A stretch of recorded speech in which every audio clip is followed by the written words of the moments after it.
indicative to this area. I have a feeling I may be purchasing some expensive Boston souvenirs. Hey, Rick, how's it going? Welcome to Boston, sir. How's it going? I have to show you some things which are really relevant, to the era. Oh, you got it ready for me and everything. I know you like the nerdy historical stuff, of course. So first thing, Rick, I want to show you, it's a gorgeous map. It's one of the most important maps of the American Revolution. This is obviously an old map of Boston Harbor. Yeah, this was actually prepared for the English Royal Navy in August of 1775. So just after the Battle of Bunker Hill. Yeah, man, this is just 4 months after Lexington and Concord. Yeah, exactly. It's very early on. This was made in England, and it was a highly detailed navigational chart. If you were in the English Navy, of course, you could understand the importance of defending Boston here. Really how difficult it was to defend because there's so many channels and islands. I mean, this right here, basically, if you didn't have this, you're probably going to sink your ship. Oh, yeah, no, absolutely. This was made for use. So the big thing is how much you want for it? $14,500 for it. Okay. I know you got more, so let's put this to the side and see what else you got. This was my first Boston souvenir for you, but I know you like a package deal, so I did bring other things. Okay, so this is a very interesting manuscript from Massachusetts in the Revolution. This was done in 1777. This is written by a committee of safety, and this was a local government authority during the Revolution. And they had all sorts of responsibilities, whether it was to form a militia or to, ensure supply lines. This was an economic document that lists the prices for all sorts of things that you would need in the town for soldiers, from labor and wheat to oats to things at the tavern here.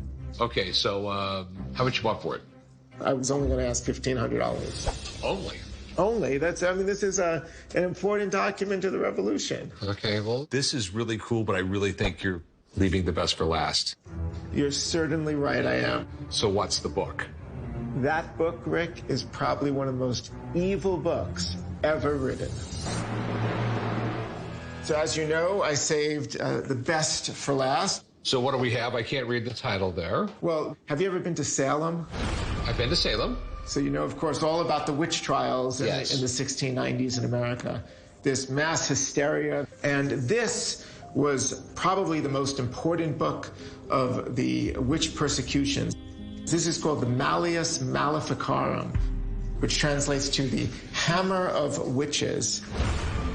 And it's particularly famous because it was originally printed in 1487, although this particular edition's from 1614.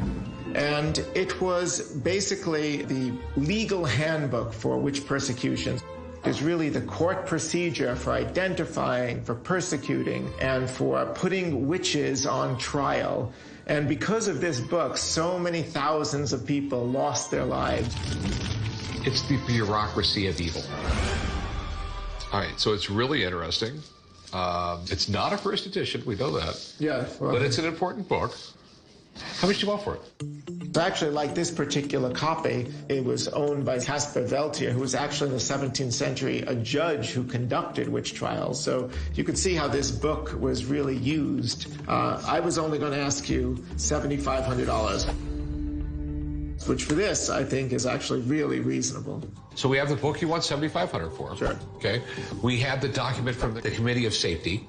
It's an economic document. It's a very limited number of people that would be interested in it. And the map I'm going to pass on because I can't figure out a price on that. It's large. It takes up a lot of wall space. And this right here, since we've done business for so long, you could go like $5,500 on that. Can I cast a spell on you, Rick? I'll be honest, this particular one is so saleable for me, I would have a line of people to buy it, but I'll do my absolute best right down the middle with you at 65. 62. Give me a little bit. Just we've been friends forever. Well, that's fair enough. That's fair enough. Okay, I'll do 6,200 if you don't prosecute me afterwards. It's a deal. Let me get you paid and we'll go have a sandwich. I like it. That sounds good. I'm going to leave the rest of my stuff here. Okay. All right.